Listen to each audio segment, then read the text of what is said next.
ارجع للسيرة واقرأها فالدولة فرض الله. لا حول ولا قوة إلا بالله العلي العظيم. Bismillahirrahmanirrahim. Peringatan ni adalah untuk diri saya dan juga untuk sekalian muslimin yang melihat program ni, gitu dekat yang mendengar, melihat, iaitu kita berusahalah untuk memperbaiki iman dan amal soleh kita. Gitu kan.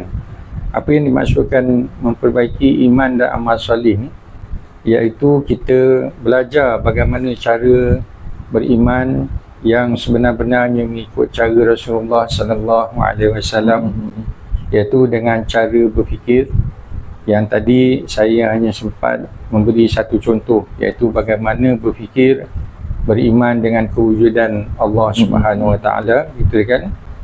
Dan jangan jauhilah daripada perbincangan-perbincangan iman, tetapi berkaitan dengan perkara-perkara di luar daripada apa yang boleh difikirkan.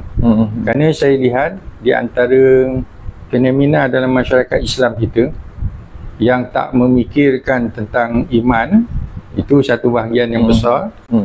Yang memikirkan iman pula, mereka terpengaruh dengan berfikir tentang iman ni terhadap perkara-perkara di luar daripada kemampuan akal kita untuk difikirkan. Bahkan kalau kita mempelajari sunnah Rasulullah dan para sahabat, mereka dahulu dalam perkara-perkara keimanan, apa yang akal mereka tak boleh faham, mereka tak banyak bincang. Mereka terima seadanya, habis cerita. Di antara contohnya lah apa yang kita lihat yang agak panas polemik dalam masyarakat sekarang ni, dari segi adakah Allah itu di langit ataupun Allah itu ada di mana-mana. Ya. Okey, sepatutnya perkara ni tak perlu dibincangkan. Allah sebut di dalam Al-Quran, gitu kan, istawa alal arsy, terima saja. Dalam hadis yang diperdebatkan selalu, gitu kan, Rasulullah tanya seorang hamba yang dibebaskan tu, Aina Allah? Fis sama, kata hamba tu. Dah, para sahabat tu terima gitu saja, tak difikirkan. Fis sama tu macam mana, apa istiwa tu macam mana, tak perlu difikirkan. Kerana bagi saya, perbincangan yang begitu, dia mensasarkan kita daripada target iman sebagaimana saya kata tadi. Target iman, kalau kita cara beriman itu dengan sebagaimana saya contohkan tadi, target dia ialah dia membina kesedaran, ruh tu kesedaran, kesedaran dalam diri orang Islam ni, iaitu kehidupan dia mesti dikaitkan dengan hukum-hukum Allah Subhanahu Wa Taala. Bila dia nak makan, dia kena ambil kira hukum hakam Allah. Halal haram. Okey, bila dia nak berhubung lelaki perempuan, dia ambil kira hukum hakam Allah Subhanahu Wa Taala. Dalam pemerintahan, dia ambil kira hukum hakam Allah Subhanahu Wa Taala. Dalam ekonomi, dia ambil kira hukum. Itu adalah ruh yang saya masukkan tadi. Tetapi apabila iman yang tak memikirkan langsung tentang iman, itu memang tersasarlah. Ini yang memikirkan iman, tapi dia memikirkan perkara yang tak boleh difikirkan oleh akal, tak boleh difahamkan oleh akal, dia tersasar. Tersasar ni macam mana kan? Dia akan terjebak dalam pergaduhan saja. Dia ada dua kumpulan ni kata engkau salah, kumpulan ni belak-balang, engkau salah, engkau salah, engkau salah. Dan ini diperkatakan dalam kitab ulama, perbalahan ini berlaku bergenerasi, bukan berlaku seminggu, 2 minggu, bergenerasi. Memang betul. Berlaku hari ni kan? Yang timbulnya perbahasan seperti ini, memikirkan tentang apa tu perkara-perkara yang tak boleh dipahami oleh akal, begitu dia kan, dah berlaku sejak awal abad Hijriah dulu. Ini kalau saya cerita panjang. Dia ni akibat daripada pengaruh falsafah Yunani. Pada masa itulah mula terbentuk bibit itu. Dan terbentuklah segolongan daripada masyarakat orang Islam kita yang dinamakan oleh ulama sebagai ahli kalam, mutakallimin. Jadi mereka ni beberapa kelompok, mereka bukan memikirkan bagaimana nak melaksanakan hukum-hukum Allah Subhanahu Wa Taala. Yang mereka duk sibuk ialah bergaduh, bertelagar, berselisih di antara mereka. A kata B salah, B kata A salah, A kata C salah, C kata B salah. Dan perselisihan ini bukan selesai seminggu 2 minggu, bergenerasi. Buktinya bergenerasi sekarang ni pun muncul balik. Kerana yang kita tengok dalam video-video yang tular sekarang ni, itulah dia. Gitu dia kan. Itu satu yang saya nak pesankan. Yang kedua berkaitan dengan amal soleh. Gitu dia kan.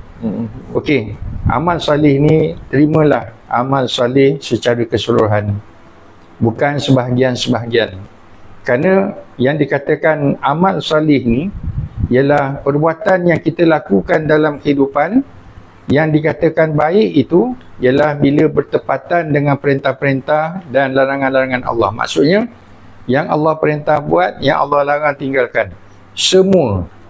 Kalau dalam bahasa Arab dipanggil syumul ataupun kafah. Semuanya. Jadi apa yang saya nak sampaikan, terimalah amal soleh itu secara keseluruhan. Jangan kita hanya terima sebahagian-sebahagian saja. Kerana menerima sebahagian-sebahagian ini adalah jalan al-maghdubi alaihim waladdallin, yang kita minta perlindungan dalam surah Fatihah. Kita semayang kan? Di akhir surah Fatihah tu ghairil maghdubi alaihim waladdallin. Kita minta Allah tunjuk ihdinas siratal mustaqim. Tunjukkanlah kami jalan yang lurus. Siratal ladzina an'amta alaihim, iaitu jalan mereka yang engkau nikmati kepada mereka. Para nabi, para siddiqin, para syuhada, para salihin.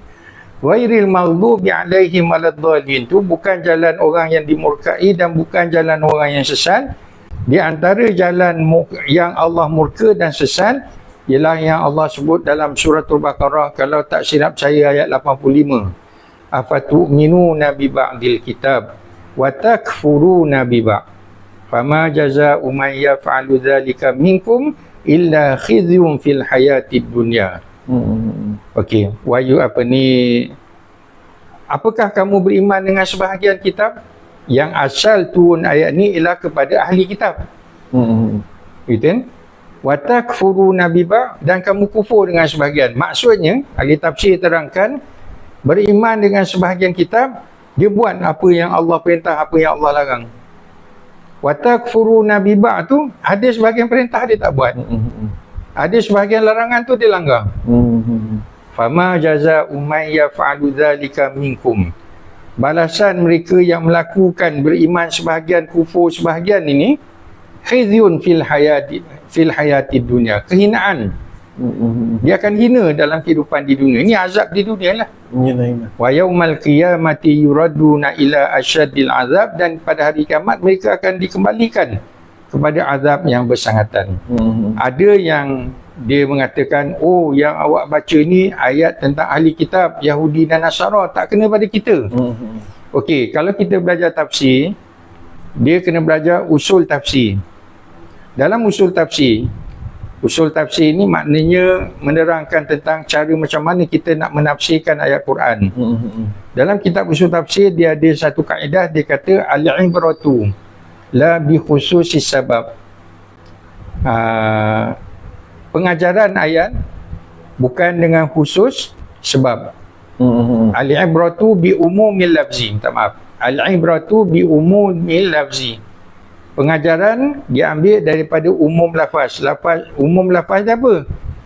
Buat sebahagian, tinggal sebahagian. Maka hina di dunia dan azab bersangatan di akhirat. Itu umum lafzi. La bi khususi sabab, kata ulama. Tidak khusus dengan sebab. Sebab turun ayat tu, cerita ayat tu tentang Yahudi dan Nasara. Okey, jadi apa yang suka saya nak sampaikan pesanan bagi diri saya dan juga bagi kaum muslimin yang mengikuti perbualan ni, begitu dia kan, dalam amal soleh, terimalah amal soleh itu dalam semua perkara. Okey, di antara realiti dalam masyarakat kita, kalau kita memperkatakan amal soleh berkaitan dengan spiritual, seperti solat, puasa, zakat, haji, zikir, baca Al-Quran, masyarakat mudah menerimanya. Tetapi apabila kita menyentuh amal soleh dalam kemasyarakatan seperti pemerintahan, ekonomi, sosial, pergaulan di antara lelaki perempuan, polisi, pendidikan, hubungan luar negara, hubungan negara Islam dengan negara luar, itu dia kan. Bila kita memperkatakan amal soleh dalam perkara itu, amat kurang masyarakat kita menerimanya. Itu dia kan.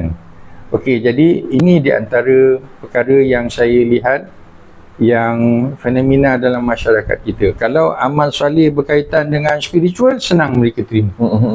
Tapi kalau amal soleh berkaitan dengan yang satu lagi itu, kalau dalam bahasa Arab dia panggil siasi. Betul kan? Berkaitan dengan pengurusan kehidupan, mereka susah nak terima. Jadi nasihat saya, terimalah keseluruhan.